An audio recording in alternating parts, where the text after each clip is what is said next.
একটু জল দাও তো। হ্যাঁ দিচ্ছি, নে ধর।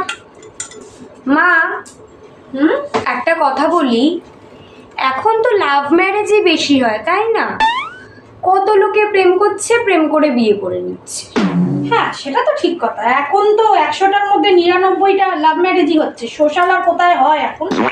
কিন্তু সবসময় ছেলেরাই মেয়েদের প্রপোজ করে, মেয়েরা কিন্তু প্রপোজ করে না, এরকম কেন? এই জেনারেশনে তো মেয়েদেরও প্রপোজ করার কথা তাই না? কেন, কারোর প্রেমে টেমে পড়েছিস না? আরে না না, এমনি জিজ্ঞেস করছি। দেখ, তুই যে কথাটা বলেছিস এটার একটা যুক্তি আছে।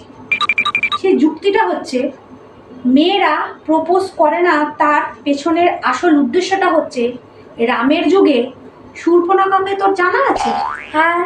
শূর্পণখা লক্ষ্মণকে প্রপোজ করতে গিয়ে শূর্পণখার কি অবস্থা হয়েছিল সেটা নিশ্চয়ই তুই জানিস।